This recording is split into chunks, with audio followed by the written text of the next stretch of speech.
The Harvester, Chapter 3, The Survivor. Part 2 of 4. For the first time in months, Detective Mara Ellison had something resembling hope. Tessa Ward was alive. And even through the fog of fear, her words carried fragments of truth, pieces that might finally explain why the harvest had begun. But every survivor carries a story in pieces. And Tessa's story was broken in more ways than one. The next morning, Ellison brought her to the department's safe house on the edge of town, an old farmhouse long used to shelter witnesses. The walls were bare, the air faintly smelled of dust and lemon polish. Tessa refused the offered food and water, sitting in silence at the table while Ellison set down a small recorder between them. "I just want to understand," Ellison said. "You don't have to tell me everything. Just what you remember." Tessa's eyes drifted to the window. Frost had begun to spread across the glass, thin veins glinting in the morning light. "It's underground," she whispered. "He calls it the root cellar."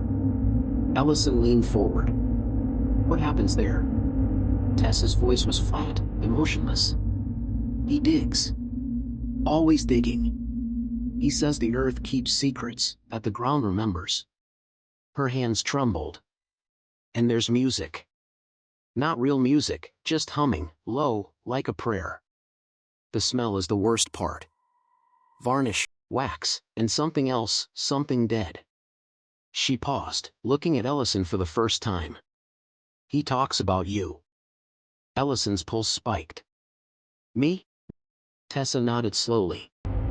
"He said the keeper would return. That she's the last seed."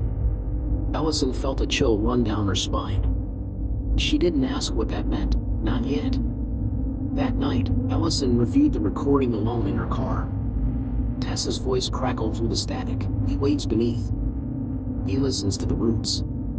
Ellison played it again and again, isolating the background noise.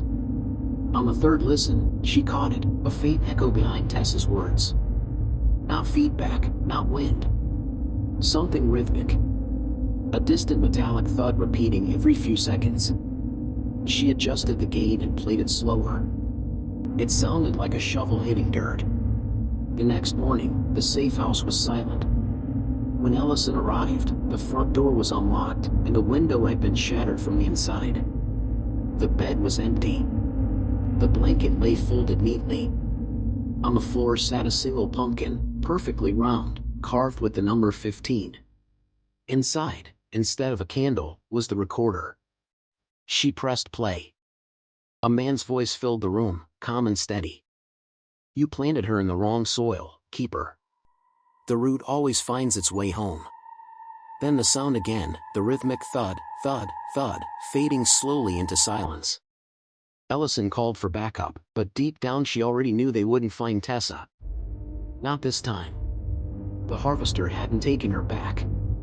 He'd let her go, a message wrapped in mercy, or cruelty.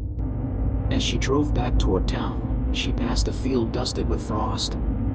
The morning sun was low, gold spilling across the ground. For a brief second, the earth seemed to shift, small mounds rising in neat, perfect rows. Rows of graves. The soil, freshly turned. Stay locked in for Part 3 of Chapter 3. The Survivor. Like, subscribe, and share more.